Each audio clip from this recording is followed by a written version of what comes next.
Ministro, gracias por estar en Animales. Buenas noches, ¿cómo va? ¿Qué tal? Bien, Luis, gracias. A vos también. Por favor.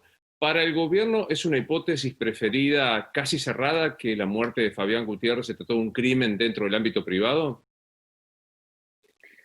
Mirá, no tiene que ver con lo que opine el gobierno sobre esto. Lo importante es lo que opine la justicia. Nosotros queremos ser respetuosos de eso, queremos ser respetuosos también del deseo de la familia, del deseo de los amigos, que es en este crimen espantoso encontrar el alivio de la verdad. Me parece que eso es importante, más que lo que opine el gobierno, ¿no? En eso es irrelevante. Nosotros sí creemos que hubo no me voy a escapar de la pregunta que me haces, hubo una tensión de parte de una parte de la oposición, de tratar de vincular esto de una forma muy penosa, a alguna vinculación política o motivación política, y la verdad es que nosotros somos muy respetuosos del deseo de la familia, el deseo de los amigos. Esperemos que se descubra la verdad, que se descubra qué pasó y que los culpables paguen. Es eso Mm, solamente. No bien. queremos entrar en esta discusión. Ya hemos dado con claridad cuál es nuestro punto de vista. Pensamos que de ese modo no se hace política, pensamos que de ese modo, cuando uno acusa a otro de, de pertenecer a un espacio político o acusa a otro de estar en un espacio político que manda a matar gente, me parece que es un límite. Me parece que ahí se cruza un límite. ¿Hubo algún tipo de conversación entre la presidencia y la vicepresidente a partir del hecho de tratarse de un ex secretario de ella? No, desconozco eso, desconozco eso. Mm, Eh, lo que sí considero es que todo nuestro frente político eh, y luego también parte de la oposición, yo no quiero ser injusto con esto, tomamos con mucho, con mucha distancia todas estas cosas que se dijeron durante este tiempo. Por suerte después empezó a bajar un poco el tema, ¿no? mm. Empezaron todos, hasta incluso los dirigentes de la oposición, empezaron a tomar distancia de ese comunicado, que fue un comunicado muy desafortunado, que buscaba generar odio, sembrar miedo. Me parece que no es parte de la Argentina en la que tenemos que transitar ahora, que es una Argentina que necesita con mucha responsabilidad de los dirigentes políticos, porque hay una Argentina, una sociedad muy angustiada, y Mm. lo que nosotros necesitamos, lejos de agravar esa angustia o generar miedo u odio, lo que necesitamos es a esa angustia agregarle esperanza. Y este tipo de cuestiones no agregan esperanza, todo lo contrario. Me parece El, que la dirigencia política en su conjunto está llamada justamente a superar la lucha de la pandemia y a pensar el día de mañana. el Instituto Patria habló de una actitud indigna. ¿Hubo indignidad de la oposición con el comunicado que se atribuye a Patricia Bullrich? Sí, yo creo que sí. No tengo duda de que fue así. Para mí, hacer política con la muerte de una persona, hacer política desde un homicidio, me parece muy repulsivo. Esa es la realidad. Mm. ¿Está garantizado para la jefatura de gabinete la independencia en la investigación judicial, teniendo en cuenta que hay una familiar muy directa de la vicepresidenta de la Nación, Romina Mercado es la fiscal? ¿Para usted está garantizada la independencia de la justicia en la investigación? Sí, yo no tengo dudas con eso. Aparte, eso supondría un prejuicio de vinculación política, que hasta acá no hay nada de eso. Esa es la realidad. Me llevo más por lo que está sucediendo con la justicia allá en Santa Cruz. Me llevo más por lo que ha dicho el abogado de la familia, por lo que mismo ha expresado la familia. No tenemos que solamente digerir lo que quieren que, que consumamos acá en Buenos Aires. Viene todo muy digerido, me parece que tenemos que dejar actuar a la justicia, tenemos que dejar actuar a, realmente a los investigadores y que lleguen a la verdad. Esa es un poco la búsqueda, me parece, de la Mm. familia y también de parte de una sociedad que vio esto con mucho estupor. El viernes en Animales, Juan Grabois dijo, si el gobierno no propone un plan de contención social, puede haber toma de tierras o robos de subsistencia. Ishi durante el fin de semana habló de 2001. Hoy Sujarchuk de Escobar dijo aumentaron las ollas populares. ¿Hay temor de un desborde social por lo que está pasando? Mirá, Luis, desde el primer día este gobierno tomó la decisión del cuidado de las personas, del cuidado de los argentinos y argentinas, del cuidado de su salud. Lo primero, la salud. Eso fue cuando empezó a tomar las primeras medidas y sobre todo el 19 de marzo, cuando decretó el aislamiento social preventivo y obligatorio para todo el país. Ahí mismo, una vez que tomó esa decisión, empezó a generar herramientas para el cuidado de los ingresos de la familia. Y entonces diseñó herramientas de política pública inéditas en nuestro país. El ingreso familiar de emergencia llega actualmente a 9 millones de argentinos y argentinas. La asistencia al trabajo y la producción parte de la apuesta que hace el Estado Nacional con sus recursos para sostener el empleo, sostener las fuentes de empleo adentro de las fábricas, llegó a 2,5 millones de trabajadores y trabajadoras. Cuando se detectó que también era necesario una política para los trabajadores independientes, no solo para los que estaban en relación de dependencia, se diseñó el crédito a tasa cero con subsidio de tasa del gobierno nacional, del Estado Nacional, una decisión política que llega a 500.000 créditos entre monotributistas y autónomos. Así se fue avanzando en las distintas políticas de 8 millones de personas que se calculaban para la asistencia alimentaria directa, la compra de alimentos del Ministerio de Desarrollo Social. Hoy estamos comprando alimentos para 11 millones de argentinos y argentinas. En ese sentido, yo quiero marcar que hubo una política clara de cuidado de las personas, de cuidado de las familias, de cuidado de las fuentes laborales y de cuidado de la pequeña y mediana empresa, de los comercios, que obviamente están siendo muy atacados por esta pandemia. Sí. Pero la pandemia es lo que provoca esta situación, y no las cuarentenas, no los remedios. Pero digo, ¿hay temor de un desborde social frente a la crisis económica mundial? Quiero decir, Argentina no es su único lugar de ninguna manera. Digo, frente a la situación que se tenía con el nivel de pobreza, ¿hay temor de desborde social? Más que temor, nosotros lo que tenemos que hacer es ocuparnos de los temas. Nosotros tenemos una responsabilidad en la gestión y no tenemos tiempo de expresar esos sentimientos de temor o de miedo. Nosotros tenemos que generar las herramientas de política pública para contener y sostener todas esas variables sociales. Y eso es lo que estamos haciendo. Por eso te detallé un poco todas las medidas que fuimos tomando, que fuimos teniendo en cuenta. Y ahí lo que hay que tener en cuenta es que han sido 2,8% del producto que se destinaron directamente a la asistencia. También me estoy olvidando, no me quiero olvidar, pero los bonos extraordinarios para la asignación universal por hijo, para la asignación universal por embarazo, tarjeta alimentar, cómo se fue fortaleciendo potenciar trabajo, los programas sociales, cómo se fue fortaleciendo todo ese ejido de red social que claramente se necesita. Sí. La Argentina de Macri nos dejó con un desempleo que crecía y con una pobreza que crecía permanentemente. Nos dejó con 29.000 pymes menos. Ahora digo, la frase de Mario Viggi diciendo va a ser peor que 2001. Menos en la Argentina. Sí. Bueno, ahí está. Ahí está, ahí lo decíamos. Yo digo, la frase de Viggi va a ser un septiembre peor que 2001. ¿La compartís? No, son características distintas. Me parece sí que obviamente el colchón de parte de la política pública es necesario. Acá lo que ha demostrado también esta pandemia es que el Estado es el que te cuida, se ha revalorizado el rol del Estado y eso me parece que es fundamental. Y eso es algo que en el 2001 no existía, no había un Estado mínimo, un Estado que no tenía herramientas. Acá hay herramientas y hay un presidente que tiene la decisión política. Y eso me parece que es importante también destacarlo. Hay decisiones políticas que después se transformaron en herramientas de política pública, porque el presidente es el que fija las prioridades y después todo el gabinete es el que tiene que trabajar en cumplir con las herramientas necesarias de política pública para llegar a cubrir esas demandas que el presidente está detectando. A propósito de política, ¿hay albertismo? ¿Ya existe el albertismo?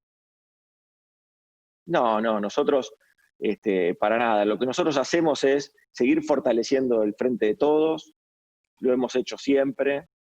Nosotros queremos y creemos que la mayor fortaleza política que tenemos, la que nos llevó al triunfo, fue la voluntad y la vocación de encontrar un diálogo y de encontrar la unidad en el peronismo y la unidad con sectores del campo nacional y popular.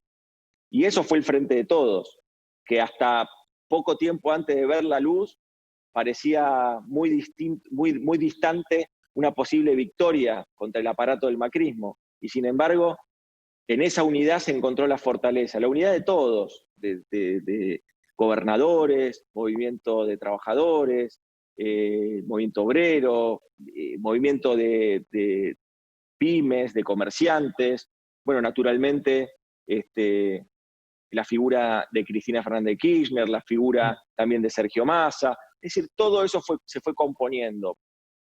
Pino Solanas, es decir, Sí. todo ese gran frente opositor encontró una síntesis en la candidatura de Alberto y nosotros somos los depositarios de esa unidad. Nosotros tenemos que seguir trabajando por esa unidad, no por alimentar facciones, tenemos que trabajar por esa unidad.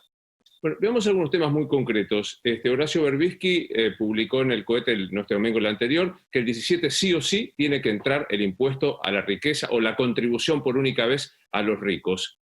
¿Va a salir? O sea, ¿el gobierno va a impulsar este proyecto? Es un proyecto que está en el legislativo, que se creó en el legislativo y que se tiene que dar el debate allí. Nosotros lo hemos, desde que tomamos conocimiento del proyecto lo hemos acompañado. Pensamos que es necesario ese tipo de contribuciones.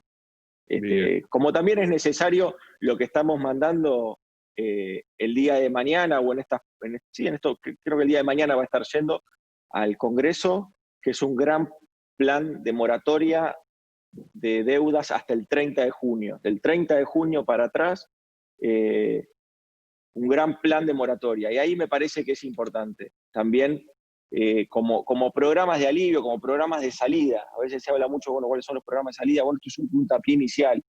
Empezar a ver cuál es la necesidad que están teniendo los comerciantes, las pymes, los trabajadores independientes y cómo se puede salir adelante. A partir de este tipo de políticas es que se sale adelante.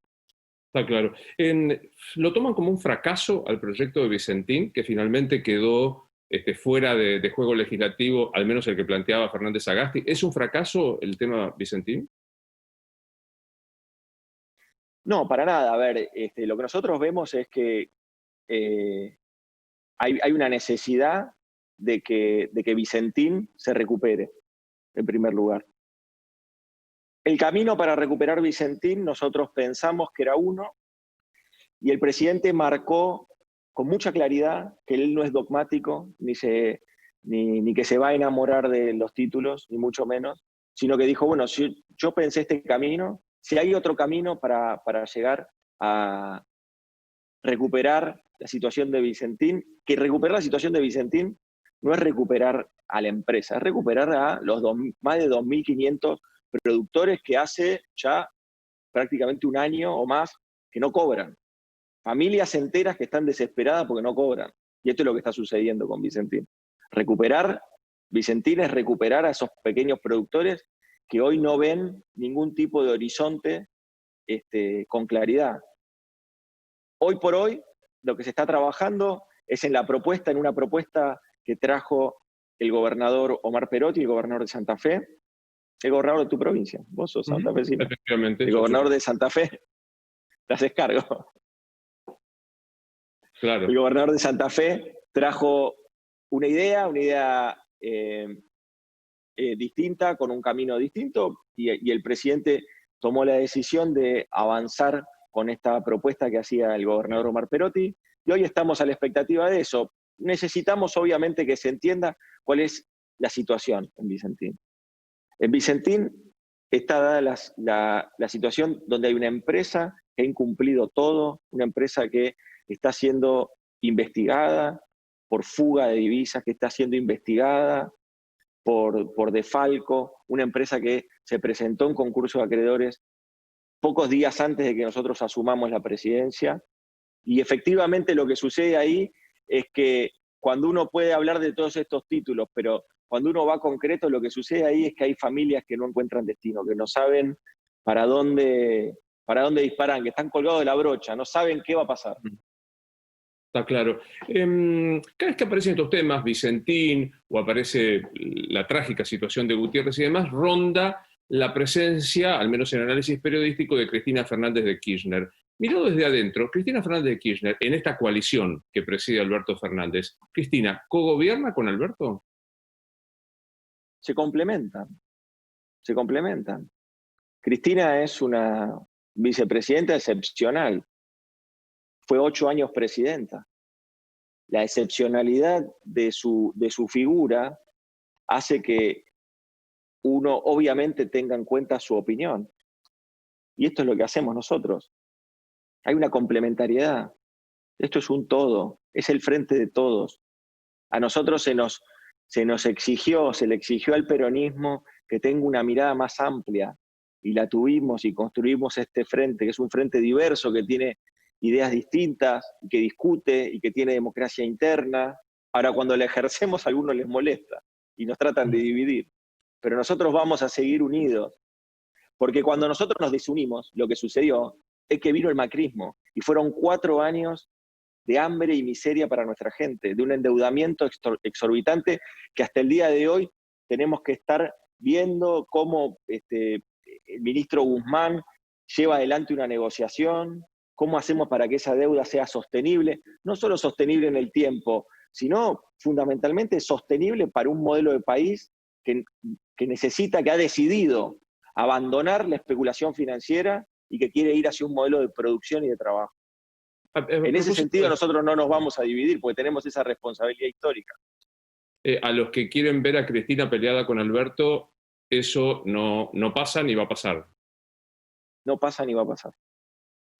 A esta hora que estamos haciendo la nota, lunes a la noche, ¿cuál es el nivel de aceptación de la propuesta argentina por los acreedores externos? No, esos son datos que se van a ir recabando en el tiempo, Luis. Lo que yo te puedo decir es que es una oferta que se ha hecho con la responsabilidad de cumplir con la palabra empeñada. El presidente dijo: voy a reestructurar la deuda, voy a buscar la reestructuración de la deuda, pero lo voy a hacer sin dejar jirones de soberanía en el camino. Lo voy a hacer sin entregar esas prioridades por las que a mí me han votado, sin hacer más ajustes. Ese tipo de negociación, obviamente que es una negociación mucho más ardua. Bien. Resolver el tema de la deuda, como muchos dicen que era muy fácil, claro, era entregando todo. Ahora, si uno discute a partir de la defensa de los intereses de los argentinos, claramente va a encontrar muchas más dificultades en la negociación. Pero estamos dispuestos. Nosotros, quiero que se sepa, la Argentina no se fue nunca de una negociación, nunca abandonó una mesa de negociación. Siempre fue prudente, siempre avanzó en cuanto a las ofertas que iba presentando, y el día de hoy se está haciendo expresa una oferta que cumple realmente con estos elementos: Bien. Sostenibilidad y compromiso, pero compromiso con nuestra gente. Pensando que el efecto coronavirus va a durar todo el año, no quiere decir que estemos en cuarentena todo el año, imagino que esto no pasará, habrá que ver lo que dicen los sanitaristas, pero que el efecto va a quedar. ¿Se baraja la posibilidad de proponer suspender las elecciones PASO del año que viene? No está eso en estudio aún. Esperemos de todos modos poder avanzar con otro ritmo con respecto a la lucha contra la pandemia, contra el coronavirus, pero hoy no está en agenda la cuestión de las PASO. Está muy lejano todavía. Ah, claro. Sí, bueno, pensando que ya los próximos 6 meses, los primeros 6 meses hay que trabajar y pensar que pienso que el coronavirus va a seguir, por eso lo preguntaba. Pregunta, como habitante de Lamba, ¿hay más margen para sostener una cuarentena dura después del 17? Nosotros tenemos la firme convicción, y lo estamos viendo, de que la gran mayoría de los argentinos y argentinas han acompañado las medidas de aislamiento, de distanciamiento, de cuidado que ha promovido el presidente. Nosotros tenemos que ser muy cuidadosos cuando ponemos fechas, cuando decimos que a partir de tal fecha o a partir de tal otra fecha se van a poder hacer las cosas. El mundo está así. El mundo países que han declarado con bombos y platillos que habían salido, que eran libres de coronavirus, días después tuvieron que volver para atrás. Fijémonos, esto está sucediendo. Digo, a ver, siempre cuando nombramos países nosotros tenemos problemas, pero lo cierto es que Australia ahora aisló pueblos enteros. Sí, cerca de Victoria. España volvió ahora con medidas de aislamiento y restricciones. Es decir, el mundo está transitando un momento muy, muy atípico, muy, muy atípico. Pero y la Argentina lo está haciendo con sus herramientas. Pero compartís esta expresión de que ya hoy lo dijo Daniel Goyán en la radio con nosotros, no se aguanta más la cuarentena, o sea, la gente está muy cansada. ¿Asumís que está muy cansada la gente de cuarentena? Sí, pero también sé que tienen mucha responsabilidad. El presidente nos propuso a todos los argentinos y argentinas allá cuando se iniciaron las primeras medidas de aislamiento, nos propuso una ética del cuidado. Y creo que los argentinos y argentinas lo acompañamos porque vimos que era la decisión correcta, que era la decisión de cuidar la salud antes que todo, de cuidar la salud sin duda, y las familias. Sin duda. Y me parece que es eso, pero hasta ahí, a ver, lo que yo creo es eso, Luis. Pero hablar de la gente obviamente que hay... Su negocio, todos estamos... pero tampoco se quieren enfermar, y el virus está ahí afuera todavía. Yo entiendo, no soy necio, entendemos en el gobierno, por eso hemos desarrollado un montón de políticas, y probablemente tengamos que desarrollar otras. Claro. Pero lo cierto es que no tengo dudas de que nadie quiere enfermarse, nadie quiere que un familiar suyo se enferme. Obvio. Causa espionaje, para ir redondeando. Causa espionaje M. El macrismo dice que es un montaje para perseguir a Mauricio. Primero, ¿le das verosimilitud a la investigación que tenía Villena y que ahora pasó al otro juez? Bueno, la verosimilitud que tiene cualquier tipo de estas causas en la justicia, donde hay bastantes pruebas que deberán ir presentándose. Hasta acá hay indicios y algunas certezas. Pero bueno, esperemos que eso avance. Nosotros somos respetuosos de la justicia, somos respetuosos de la independencia de poderes y somos muy respetuosos de lo que hicimos con nuestro testimonio personal cuando nos tocó asumir la presidencia de la Nación. El presidente no dudó y ante los servicios de inteligencia, ante la Agencia Federal de Inteligencia, lo que hizo fue una intervención para luego pasar a modificar el artículo 4 de la Ley Nacional de Inteligencia, desvinculando el accionar de los agentes de inteligencia con la justicia. Fíjense, ¿no? Fíjate cómo nosotros fuimos con otras prioridades, cómo nosotros avanzamos con otras ideas y con otras propuestas. Lo otro que hizo el presidente a partir de la intervención fue instruir en el blanqueo de los gastos reservados de la agencia. Está claro. Esta también era una parte, era esto que estaba oculto para todos los argentinos. Bueno, me parece que ahí es donde nosotros estamos marcando una distancia y una diferencia. Y en este punto también, esperamos que se investigue, esperamos que se sepa la verdad. Está claro. Que se sepa la verdad. Apelando a tu experiencia política, ¿te parece posible que Macri haya montado esta red de espionajes para propios y opositores? No lo sé, no me corresponde a mí esa respuesta, porque yo te debería dar una respuesta personal y mi cargo en este caso me lo impide. Yo debería contestarte desde lo institucional, que es esta la respuesta, que se investigue hasta las últimas consecuencias y que caiga quien caiga. ¿Personalmente crees que sí? Institucionalmente no puedo decirlo. ¿Qué opinas de la solicitud que algunos periodistas firmaron este fin de semana reclamando libertad de prensa, preocupados por presuntos avances sobre la libertad de expresión? Bueno, a ver, nuestro compromiso con la libertad de expresión es absoluto. Lo hemos manifestado a lo largo de toda nuestra historia política. Esa es la realidad. Ahora, lo cierto es que evidentemente nosotros vemos ahí que para nosotros, si se quiere hacer una vinculación de esto con el gobierno, es realmente disparatado, disparatado. Lo que sí nosotros vemos es, bueno, nosotros podemos continuar manifestando las veces que sea necesario y las veces que sea requerido nuestra más absoluta,